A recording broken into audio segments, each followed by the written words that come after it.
myofascial release yoga practice on your mat. You will need one yoga block for this practice. And then if you have one, a lacrosse ball, which is what I have, a tennis ball, or a myofascial release ball would be good. Something about this size, the size of a tennis ball, that gives you a little bit of pressure that you can roll around on your body.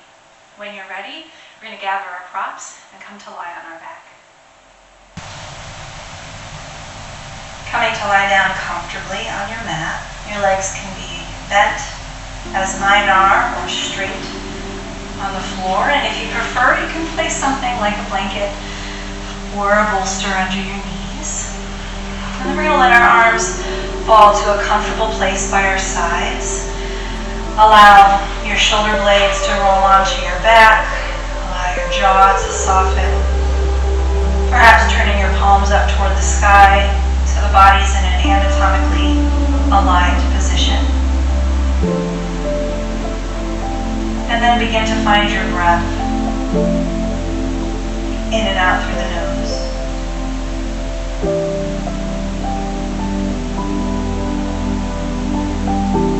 Take a moment to scan any areas of your body that feel like they might be a little sticky, a little closed off. Covering our whole body, wrapping around each of our organs, each of our muscles, and each of our bones is fascia or connective tissue. And in addition to encasing everything in our body, each of these layers of tissue is connected to one another from superficial to deep. So often the area in which we're feeling discomfort or pain isn't necessarily where the problem is. It's somewhere else in the body pulling and affecting that area. Today our goal will be to retrain that connective tissue out of its patterns, the shape that it naturally takes because of the way that we move, or the pattern of sitting, or the repetitive actions we do or do not take throughout the day. And our goal today is just to open up.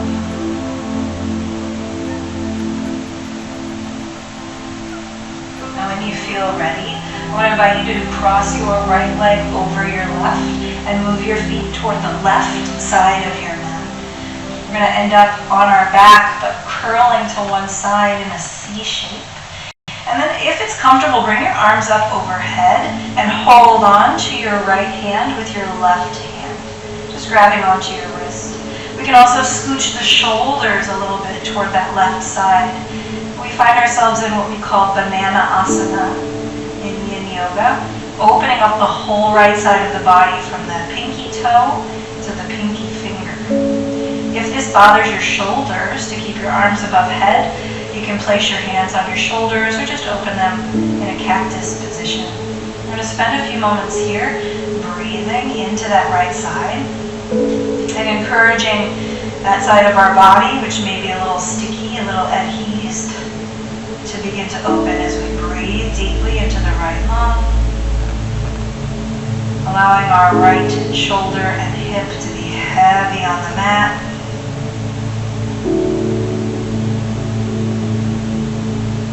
If you're feeling already a little sensitive to this type of positioning, you're really feeling stiff like I am today, you can bring your attention to your breath. Notice the count of the inhale. Maybe you get to a count of 4 on your inhale, whatever that number is. See if you can add an extra count on the exhale. So if I inhale naturally for 4 beats, I'm going to try to exhale for 5. And maybe on the next breath, you can stretch the exhale to 1 more beat. So if I'm inhaling for 4, this time I'm going to exhale for 6. And by lengthening the exhale just a little bit each time, whatever the number is, we encourage our nervous system to relax, our heart rate to lower, and and our muscles and connective tissue to soften, as if we were melting into the floor.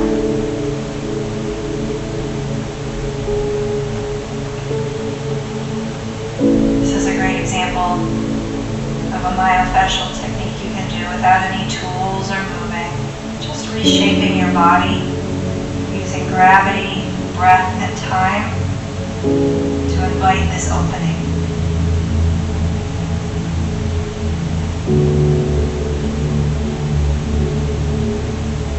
And then when you feel ready, coming out of this, gently remove the arms back to center. You might want to put your hands down by your sides. Bring the feet back to center. Maybe bend the knees and place the feet on the mat. And then slowly windshield wiper the knees from one side to the other.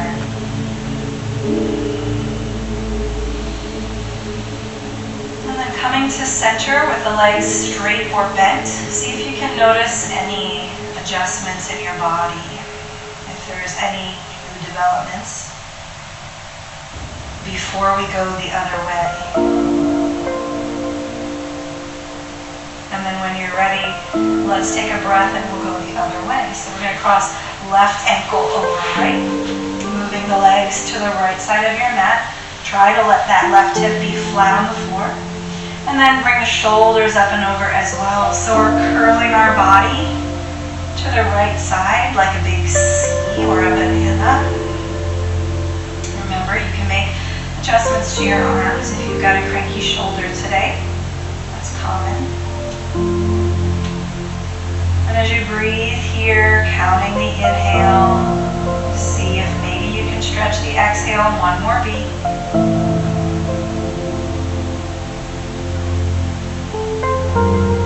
Invite the whole left side body to melt and soften from the pinky toe to the pinky finger.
Exhaling, bend the knee, point the toe down to the floor, feel the top of the shin stretch. Inhale, straighten the leg, flex the foot and press the heel toward the ceiling, maybe noticing the back of the calf stretch. Just a little bit of movement to warm the body up. Prepare for some of the things we'll be doing to release a little bit deeper in this self-massage practice. And then when you're ready, we're going to bend the knee into the chest. Grab on with the left hand to the knee and pull it across into a twist. This bottom leg can be bent or straight, whatever's comfortable for you, drawing the body over. Now you can let your body hang here, kind of balancing between both sides, but it's more comfortable to be supported, feel free to slip your block under your knee. Let's play with a little self-massage here. The first option is to use your knuckles, just finding the lateral side of your hip, which might be a little sensitive, especially near the IT band, and do some massage here. You can actually do this all the way up to your sacrum. So you're going to go to the back of your body near your tailbone, where all your glutes attach to your sacrum, and you can rub in there. The second option, of course, is to do this with your ball. Might give you the opportunity to provide a little bit more pressure if that feels good. And again, we're not looking for anything painful or intense. We're just starting to kind of warm up the body here. Looking for that spot near the back of the body, near the tailbone, that's maybe a little bit tender, and exploring how this feels. You can pass the ball to the other hand and roll all the way down, really light. When we're inviting our body to open up, we want to do this slowly in layers, right? So we have to kind of ease in. We can just jam into our body and expect it to relax. If you'd like, you can straighten your leg here and kind of let it hang. That's going to give you a little bit more rotation. Gravity will help stretch and elongate these muscles and connective tissue even more. So whether you choose to be still or you're still rolling the ball around, take one more breath here. And then slowly bend the knee. Bring the body back to center. And now we're going to take this ball, place it underneath our right glute. So we're looking for the spot that's right next to the sacrum. So the sacrum is this triangular bone right here. And we're going to go just next to that area on the right-hand side. Taking the ball in your hand, bending your knees, will lift the hips and place the ball somewhere near the top corner of your sacrum, right next to the bone on the glute, and then settle down onto it. It might bite a little. So relaxing here, move down my mat a little bit. You might already notice some intensity. What we're looking for is called a tender point. And we want the intensity to be somewhere near a 7 out of 10, not extreme. Okay? If it's too much, then it's not going to be beneficial. And just gravity alone here might be enough to encourage the release there. There's a lot going on in the back of the hip, so be kind. If you want, you can use your legs to kind of rock off the ball, like so, and then back onto the ball. And that invites a little bit more or less pressure, giving you some control here. You could also explore with taking this right leg and opening it, externally rotating, and closing it. So once you find that tender spot, you'll know it'll kind of hurt good. And you can move the ball around as much as you want to find one of those spots, because everybody holds tension differently.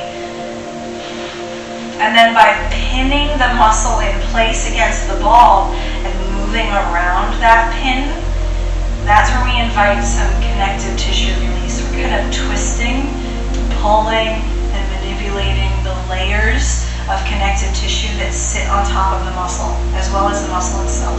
There's a lot going on there. And once that spot backs off a little bit, maybe it's closer to a 4 out of 7, hopefully it'll start to release. And you can look for a new spot. You can just move down an inch, or maybe more out to the side. I like to go straight down the edge of my sacrum, down that line, and then out to the side. So I'm being really thorough here. There's so much going on right there on the side of the sacrum. And what we want to look for is, again, that sense of like a really nice deep massage, not tingling, burning, or sharp pain, right? That tells us that something isn't right with where we've placed the ball. Maybe there's a nerve impingement, maybe we're just going a little too deep, right? It should be sustainable, as everything in life should be. More isn't better, right? Sustainable is better. You can do this for as long as you want, right? You can do this for the next 30 minutes. There's plenty, especially with my voluptuous hips, there's plenty of places to find here. I could spend a long time in my glutes because they're expansive. Just kind of looking around. Ooh, baby. Twisting side to side, rocking back and forth with one or both legs. You can also kind of use your feet to scrub up and down on the floor. Now, if this ball is too intense, a tennis ball is a little squishier. You could even do this with a soft ball that you might use just to play, like from the toy section. If you could find something a little bit softer, you could have a variety of tools at home if you like this kind of work that help you explore different parts of your body or different sensations to help release. When we release these muscles at the back of the hip, not only are we massaging them, but we're resetting the muscle fibers. So those patterns of movement in our muscle tissue, because this area is overworked so often, or overstretched so often. When we reset the muscle fibers like this, we're really inviting the muscle to kind of be a little fresher and retrain it, right? So it's not just stretching that we need to do to relieve discomfort in this area. Sometimes stretching can make it worse.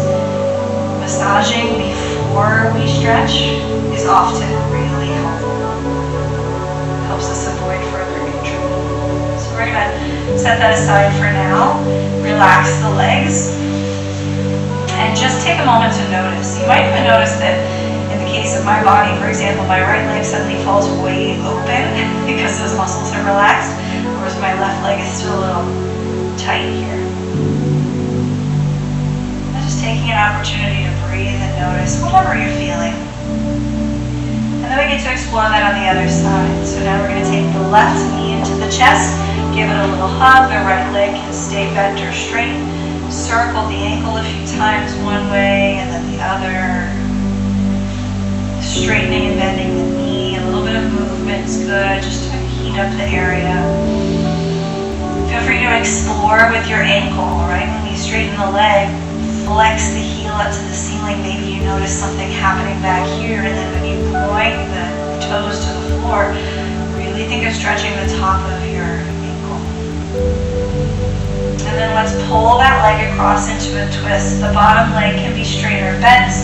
Hang out here for a moment. You can put a block under your knee or let it hang. The leg can be bent or straight. And then we can take this fist or knuckles and do a little tapping, a little rubbing. We can use our ball to turn around so that you can see here.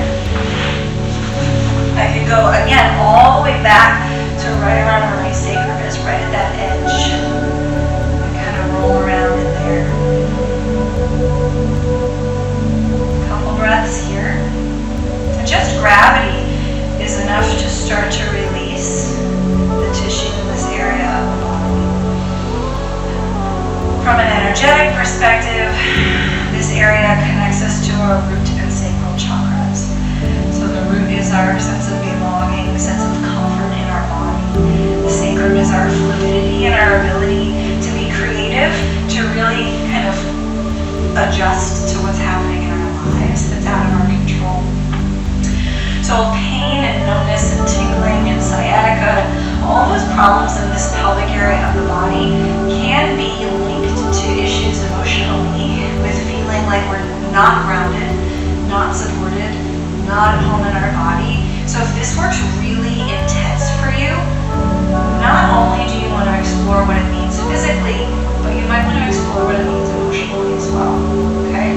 So we're going to take the ball, lift the hips, place it near the sacrum, just lateral, just to the side, somewhere near the top. Starting there, and then you can use your feet. That side's different. And breathe here. You know if it feels right to be still or if it feels right to move. So listen to that part of your body. And if there's a lot to let go of, you can do what we call a falling out breath, which is an exhale through the mouth. In yoga, we are traditionally meant to breathe in and out through the nose to contain yin energy so we don't leak prana energy. But if there's a lot going on and you need to let it out really fast, and exhale through the mouth every once in a while can be beneficial. Okay, so it's really, this is something you can do watching TV, lying on the floor, rolling around on your ball, just kind of wiggling around and finding a different type of action that feels like it can help you release.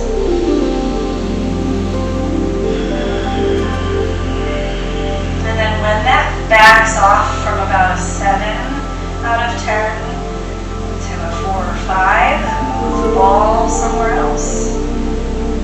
Try using your opposite foot to push back and forth. Try using the leg that you're working on to rotate out and in. Maybe up and down would feel good. We don't want to be bruised. We don't want to be sore. We're just kind of exploring here. And if doing this on the floor is way too intense for you today, or if you feel like lying on the floor just doesn't work for your body, you can do this against the wall. Standing against the wall, you have the ability to kind of lean or push back into the wall, give yourself a little bit more control over the pressure. There's gravity in the weight of my body. It's going to be pretty intense. Right, so you always have that option to just stand and roll around the wall. It looks funny too, rolling around against the wall. And when you're ready, coming out. Oh, I don't know, I could stay here another 30 minutes, but let's take 2 more breaths.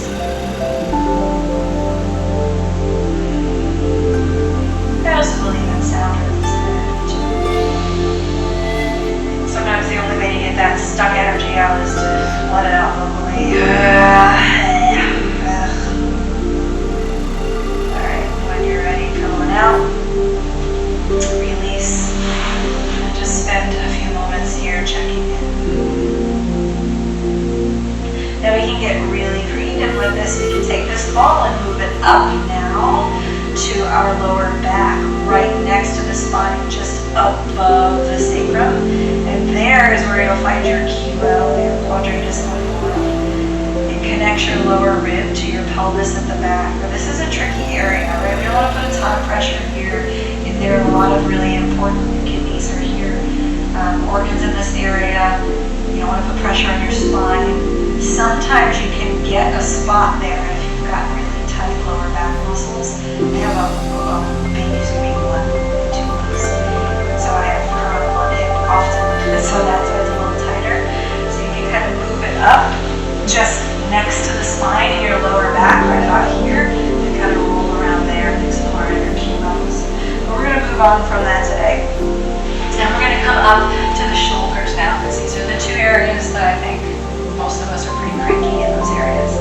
And so with the ball now, we're going to look for the space between your shoulder blade and your spine.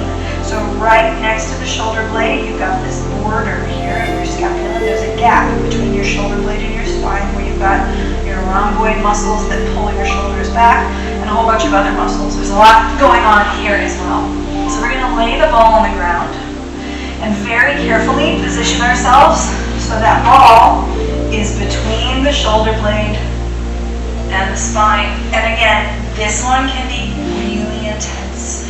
We don't want to feel pain. We don't want to cause any damage. So if doing this on the floor is just way more than you need, lean against the wall. Use your legs to kind of move around, leaning and pushing into the wall, and you'll be able to have the same kind of work with less pressure, or a little more control over the pressure. So today, I'm starting near the bottom edge of my shoulder blade, right between the shoulder and the spine. And you can just lay here and breathe, and listen to the lawnmower of the neighbors. Or you can pin the muscle with the ball and you can move a little bit. So it's December 1st today. We're going to make some snow angels here in Florida. Move that arm gently up and down. It shouldn't be painful, shouldn't be burning or tingling. We're not looking for any big crunchy sounds. Really gently,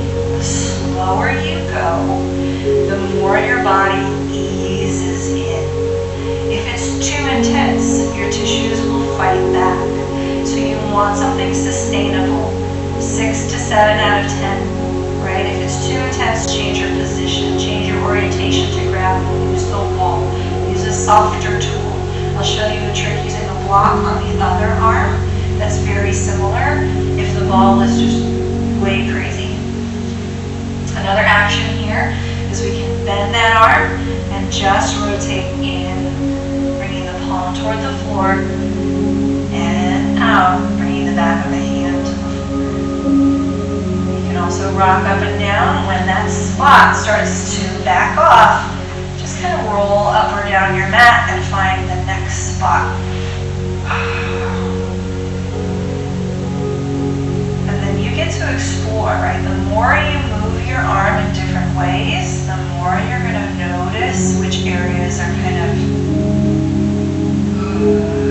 holding tension in your shoulder. You can also raise the arm up and down with the arm straight. We can bring it and reach it away from us, pulling away from that wall, and then settle the shoulder blade back down to the floor. Allow yourself to be creative with your movement. Notice your breath. If the breath is restricted, this might be too intense. Find a way to relieve some of that pressure. And you will also notice that it's not just about the arm and the shoulder, but your neck is a part of this relationship as well. So if you move your head back and forth, do you notice a change in that sensation? Oh. And then eventually we're going to work that ball up all the way and place it at the back of your skull. So you're looking for the area right under the base of your skull next to the spine, right? This little corner right here, under your occiput. You can hold the ball in place with one hand, settle your head onto it, and you might already feel some relief. They make a thing. They make a big rubber thing called a still point inducer that has 2 knobs next to each other. You can just set your head on it to do this. But I have 1 ball, so that's what we're using. If you have 2 balls, you can put them in a sock and put them on either side of your spine, right there on either side of your neck. You can use that too. You can take that all the way down your back. And usually when you buy Myofascial release balls, they often come together in a little net bag for that purpose.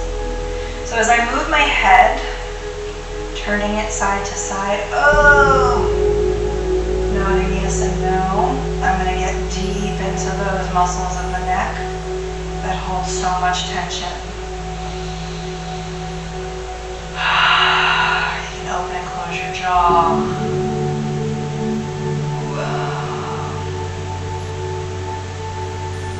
I mean, what a great yoga practice. Just lay on the floor and roll around a whole bunch.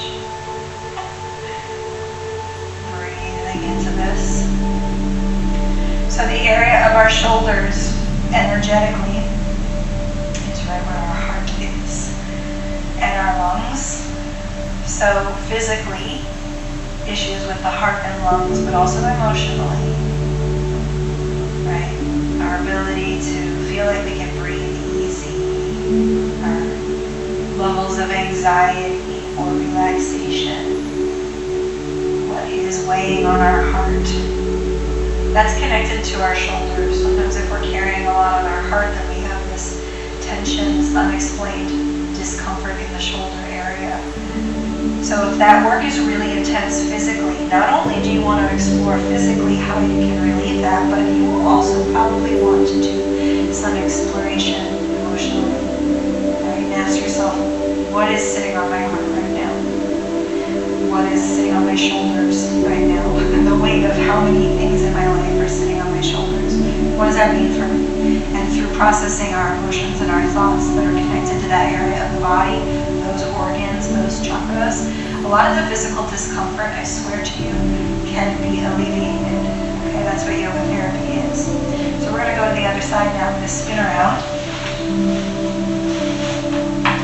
I mean, just think about the position of your body when you're stressed. Your shoulders kind of creep up this, you can protect your heart. And so physically, the issues are in the tissues. That's connected. So the ball goes on the mat. Carefully lower down onto the ball. So it's right between the shoulder blade and the spine. I like to start at the bottom. This side's a lot more intense. This is my baby carrying arm. Just breathe here. You're looking for a 7 out of 10, not too intense. What is sustainable? More isn't better. You start slow and easy. Give yourself time, breath, gravity. Your body will open slowly, but that takes patience. You can be still, or you can start to move the arm.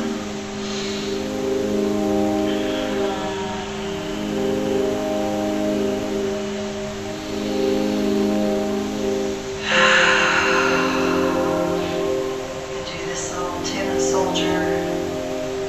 I think of it as like a flapper movement. Oh, internally and externally rotating. Breathe. Notice how this is connected to your head. Think about moving your head. You can move that ball all the way up.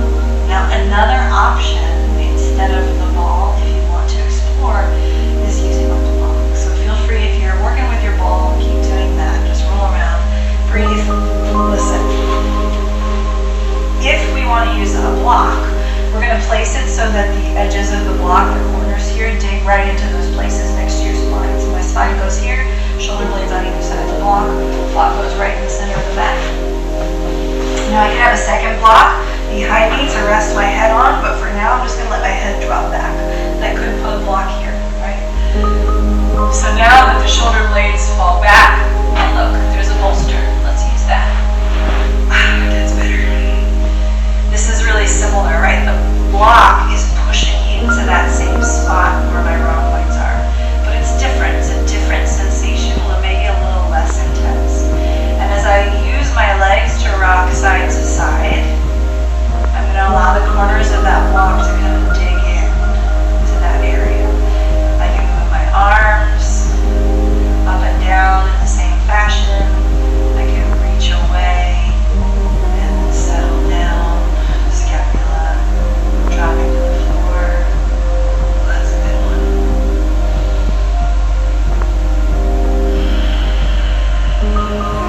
So let's say all you have is the upper block, or maybe this feels a little bit more appropriate, a little less intense. Or maybe you want to incorporate this into your mat practice. You don't rest off and get a ball, or you don't have balls, or you're a teacher and you just want to do one little thing to support your students' shoulders. Those are all options. Let yourself be really creative with the different movements you explore. I'm going to go back to my ball so we can do the neck here. Moving the ball up to your occiput, right up under the neck, holding it there with one hand or both. Right there. Just breathing. Tiny little movements make a big difference here.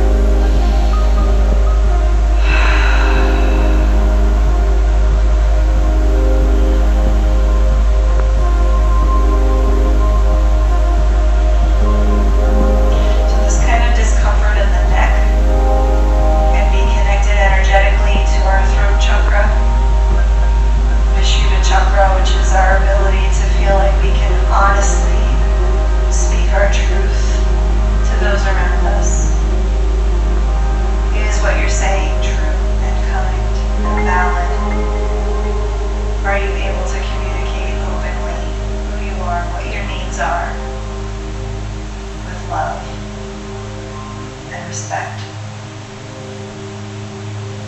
Sometimes when we have unexplained neck pain or chronic issues in the throat and in the neck, it's connected to that energy emotionally.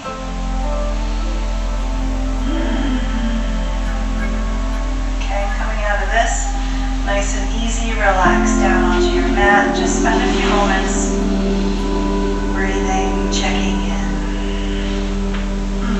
cracking your neck. Noticing any changes in the back body. Then on an exhale, curl the knees into the chest, maybe rock side to side or around in circles. Eventually rolling to one side, making your way up to a seated position. Take a moment here just to notice how your body's feeling after that work. On exhale, we can drop the chin to the chest. Inhale, roll one ear to the shoulder. Exhale, drop the chin forward. Inhale to the other side. Little half circles, little smiling faces, side to side. And first, and then from here, let's drop the left ear to the left shoulder. Send our right hand down to the floor and move this ball out of the way.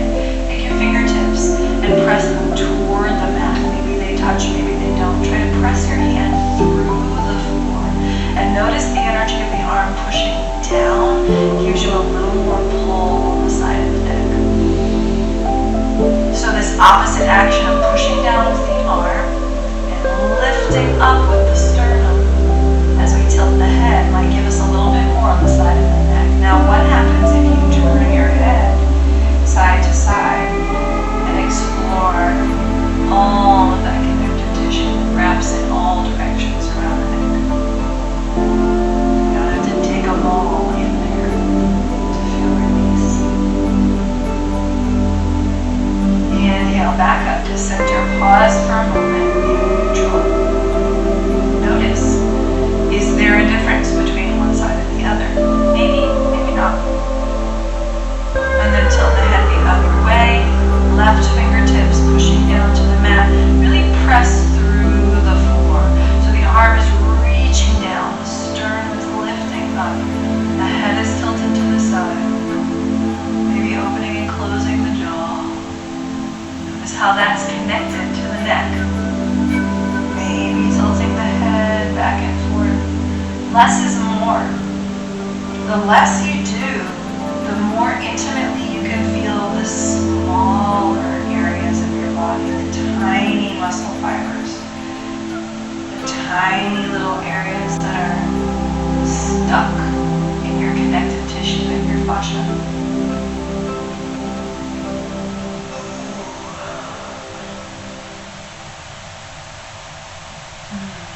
Back to center. I'm going to take some shoulder rolls forward and up, back and down. So following the massage that we've done for those muscles in the back of our shoulders, now we can kind of reset them through movement and strengthening. Right? So we massage, we strengthen. And that kind of realigns the fibers into a more appropriate positioning so that our patterns, habitual patterns of movement can kind of be undone. I'm going to do a couple breaths here, just squeezing the shoulder blades toward the spine, and then inhale, reach out. Exhale, squeeze the shoulder blades back, resetting those muscles. Inhale, stretch. And opening the heart.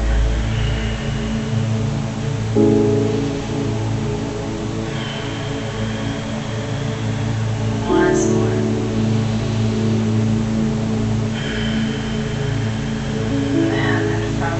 Take a little side stretch if that feels good. Just noticing how the body feels after some of that massage. We're going to do one more today, utilizing our ball for our feet, right? Because part of that connection to the root and the base of our body is our connection to the floor. And the way that our feet interact with the floor really determines everything above. If there's something going on with my feet, it's going to affect my ankles, my knees, my hips, my pelvis, my spine, my shoulder, my neck, everything above. Our feet don't get as much attention as they probably should. So we're going to do a party trick first. I'm going to have you stand up, bend over, and touch the floor. And notice how this feels in the back of your leg. You might be a little tight here, right? Everything that's connected to the sole of your foot runs up all the sides of your legs.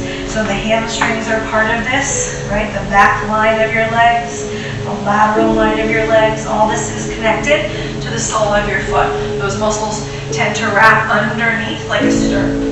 So we're going to take the ball and look for some tender points at the bottom of the foot. Here is a good one.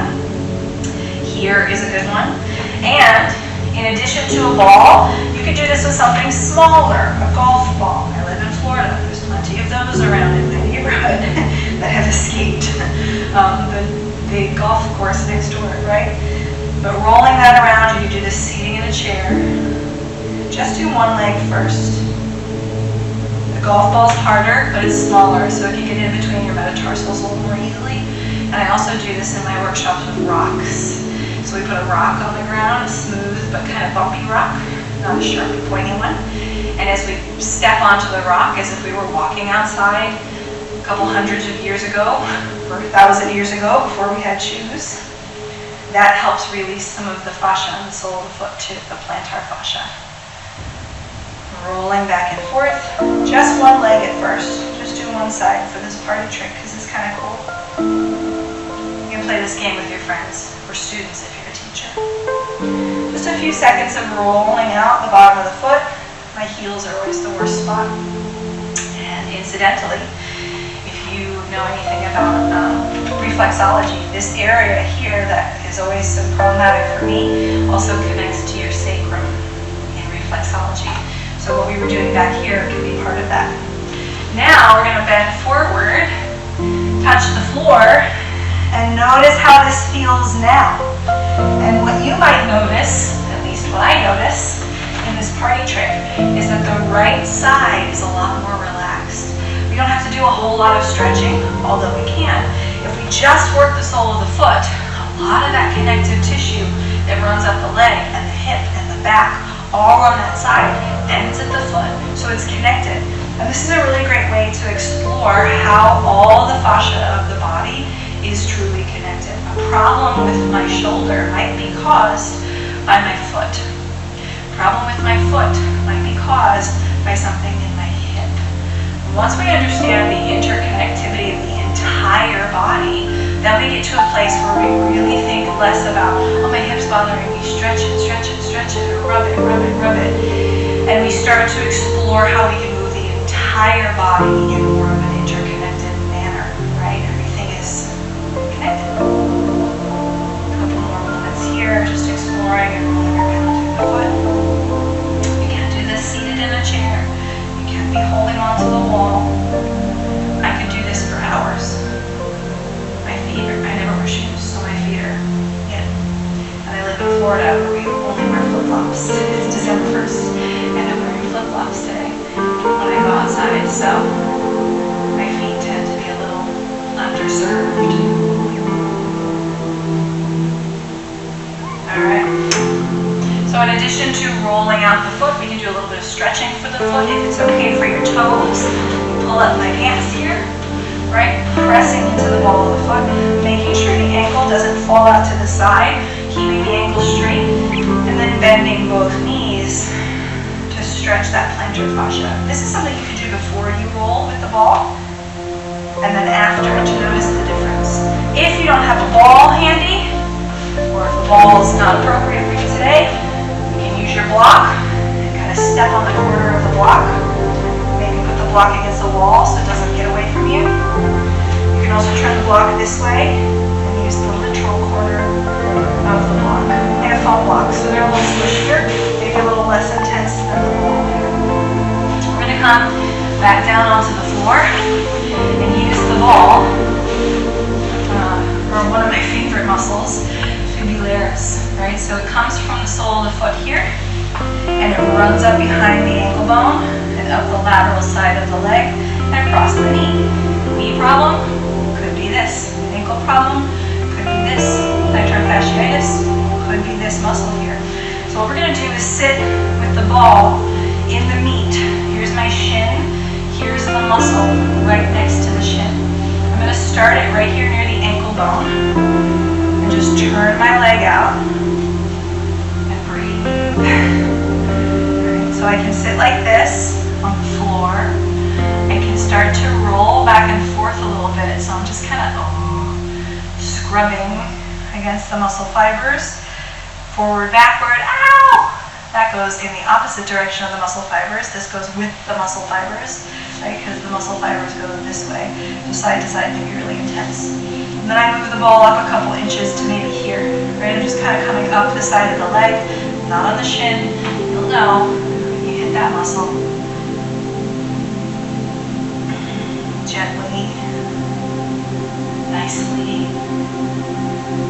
And then move up. Again, you want to stay right next to the shin here. We're going to make our way all the way up to this little bit here below the knee. Forward, backward, side to side. If you're not getting the pressure you want, elevate your leg a little bit. Right, on the block, for example. Side to side or forward, backward. You take some long strokes, up and down.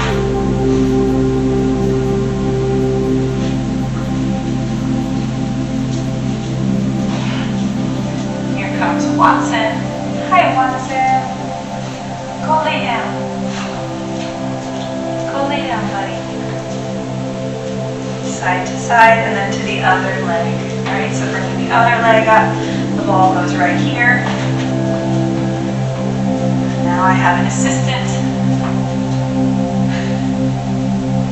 Side to side, forward and backward. Watson is a rescue greyhound. He's almost 12. He has earned the ability to go wherever he wants. Don't be spoiled, rotten.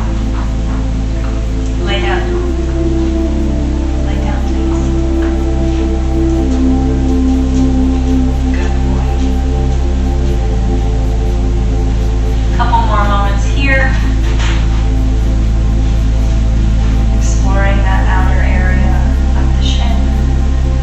All the way up to the knee. We can do this all over the whole body, but this will be the last place we do today.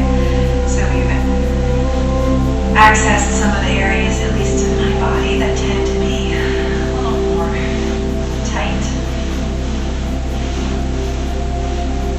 And of course, you can incorporate one or all of these every day, one for a few minutes if you've got shoulder problems, right? We're going to stretch our legs out in front of us, sit nice and tall, and then just flex and point our ankles. Maybe alternate, circle the ankles, and notice how that feels along this area, just lateral to your shin.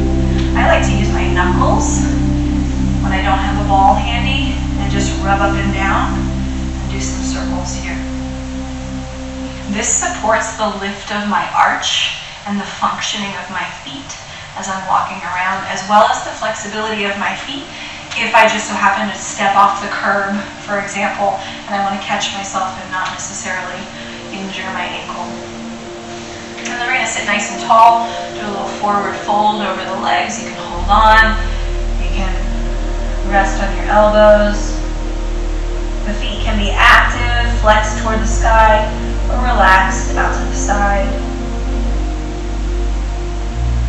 And even in this position, I end up with a little bit of self-massage now on the inside muscle, the opposite side of my shin, where I place my elbows. All right, so starting to become aware of all the ways that I can utilize my daily patterns of movement, or just moments in my yoga practice on my mat where I can incorporate some of this.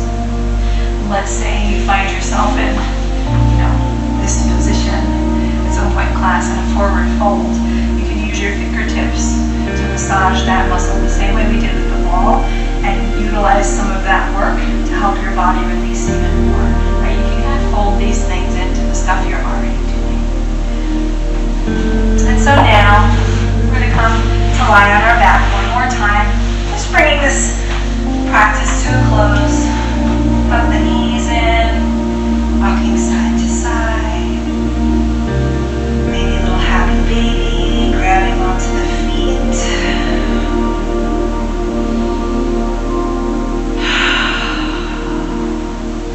And then releasing the legs down onto the mat.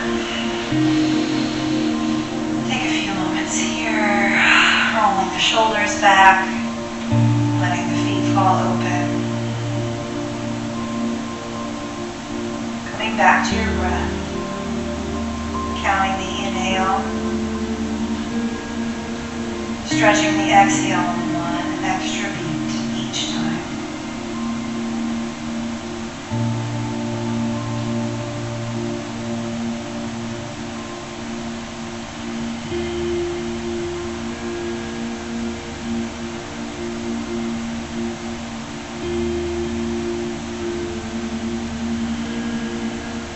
Settle in for Shavasana. You can stay here as long as you wish. Pause this video, take a nice 15, 20-minute Shavasana. We're just going to stay here for a few more breaths before we continue with our day.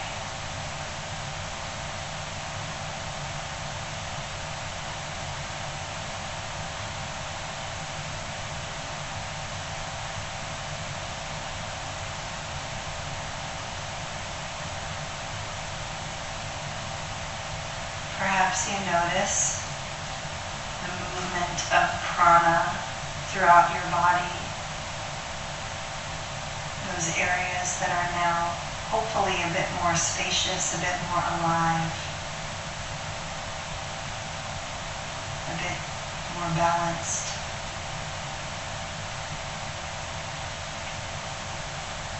When you're ready, rolling slowly onto one side, pausing here for a few moments.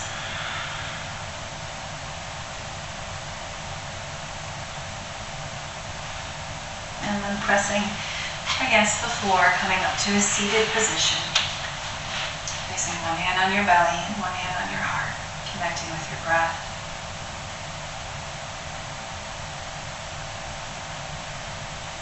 Thank you for taking the time to move in harmony with your body and your breath today. My name is Denver Clark from Embodied Health. With gratitude, namaste.